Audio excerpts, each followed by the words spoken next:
100 гадоў таму дзесяткі тысяч людзей з'язджалі з беларускіх зямель у злучаныя штаты Амерыкі за лепшым жыццём, новымі перспектывамі і вялікімі грашыма. Іх жыццё на радзіме ў Беларусі ці ў расійскай імперыі, ці Польшчы, ці савецкай Беларусі было складаным са шматлікімі выпрабаваннямі. У падкастах «Земля свабоды» мы расказваем гісторыі ўраджэнцаў Беларусі пра тое, як яны жылі на беларускіх абшарах 100 гадоў таму і што атрымалі на чужыне, куды часцяком з'язджалі без грошай, але са спадзяваннямі на лепшае. Палатно працягвае цыкл аповедаў пра беларускіх яўрэяў, якія з'ехалі ў Амерыку 100 гадоў таму. Гэтым разам мы расказваем гісторыю Джека Левіна, які з'ехаў з Міншчыны ў Нью-Йорк. Джек Левін нарадзіўся ў сакавіку 1893 года. Яго імем на радзіме ў Беларусі было Якаў Ляльчук. Ён пераехаў у Злучаныя Штаты ў 1913 годзе ва ўзросце 20 гадоў.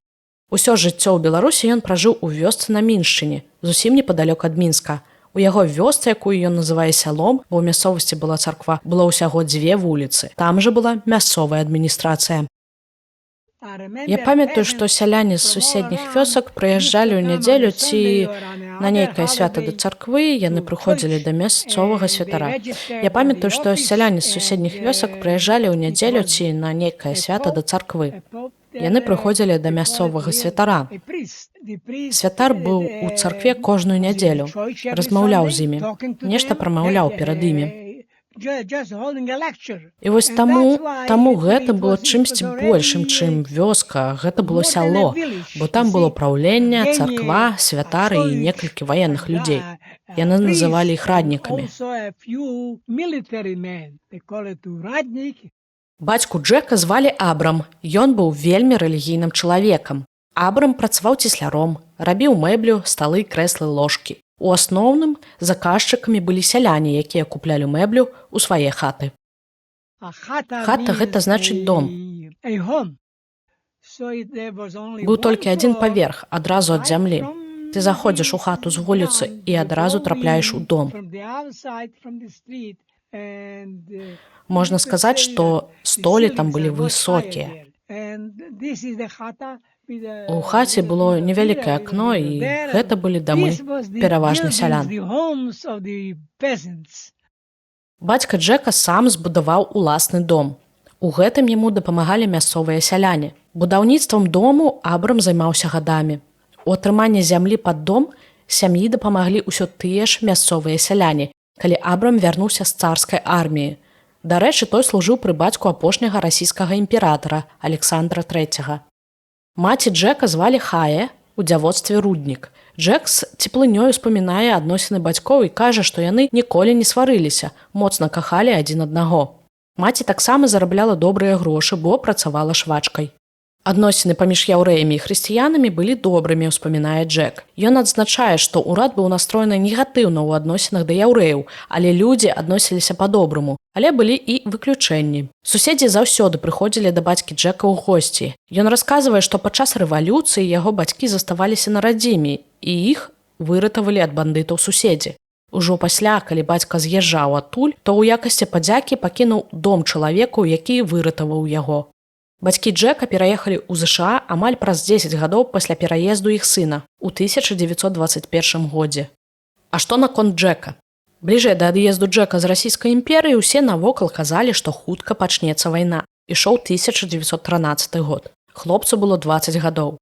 На той час перасталі выдаваць пашпарты для выезду з краіны. Унутры краіны яшчэ можна было ездзіць з горада ў горад, з мястэчка ў мястэчка, але каб выехаць за мяжу, такіх дакументаў не выдавалі. Джеку прыйшла позва ў войска, ён прайшоў медкамісію, але яго не ўзялі за праблем з вухам. Яму казалі, што калі пачнецца вайна, то на фронт яго не возьмуць, але пакінуць працаваць у тыле. Браты Джека ўжо былі ў Амерыцы. Аднаго звалі Зэлек, у ЗША ён стаў Сэмам, стаў краўцом. Другога Сэмам таксама, ён быў цесляром, як і бацька. Усе яны добра ўладкаваліся ў Амерыцы. Бацька зрабіў для Джека чамадан для паездкі ў Амерыку. Ён узяў з сабой бялізну, сарочкі, штаны. Таксама паклаў сідур, гэта малітонюк, якім карыстаюцца кожную раніцу, і тору. Маці паклала ежу, хлеб, сыр і гародніну. Джек ведаў, што яму трэба было пераходзіць мяжу, але гэта можна было зрабіць толькі ноччу, Кантрабандысты збіралі вялікія групы па 50 чалавек і пераходзілі з імі мяжу.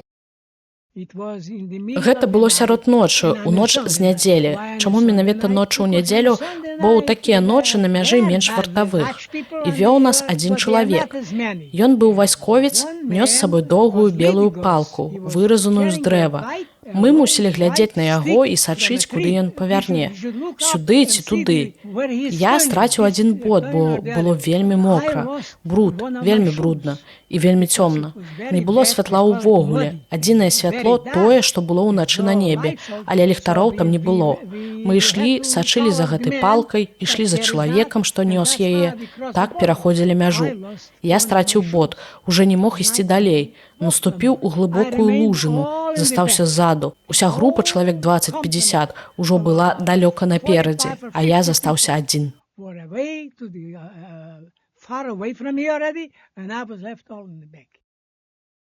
Джек дайшоў да бліжэйшай вёскі, яго накармілі і далі паспаць. Раніцай Джека знайшлі іншыя члены групы, купілі яму боты. Пазней хлопец зразумеў, што падчас пераходу страціў усе долары, якія ён назапасіў для падарожжа. Далей яны адправіліся ў Варшаву, а потым у нямецкі Брэмін. Адтуль, з Германіі, ён адправіўся ў Амерыку. Ён плыў на караблі «Маўрытанія» з Гамбургу. Дарэчы, Маўрытанію знішчылі немцы падчас Першай сусветнай вайны. Джек моцна падарваў здароўе падчас вандроўкі ў Злучаныя Штаты. Брат, які сустрэў Джека, адразу адвёў яго да доктара. Яму парэкамендавалі адпачыць, некалькі тыдняў ён правёў на ферме ў гарах. Затым атрымаў першую працу, рабіў у майстэрні плашчы ад дажджу. Аднак Джек атрымліваў мала грошай, таму кожны дзень шукаў іншую працу і уладкаваўся на фабрыку. У тыя гады эканамічная сітуацыя ў ЗША была складаная, было цяжка знайсці працу. Аднак Джек змог добра замацавацца ў швачным бізнесе на працягу некалькіх гадоў. У 1922 годзе ён ажаніўся на Бэкі, і ў іх нарадзіўся адзіны сын Мілтан. Вы калі-небудзь вярталіся ў Расію? Вярталіся ў Расію калісьці? Не. А не хацелі б паехаць туды? Не. Дзякуй, што былі з намі. Гэта падкаст «Зямля свабоды» ад Палатно.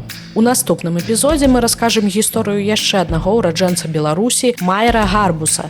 Далей яшчэ цікавей.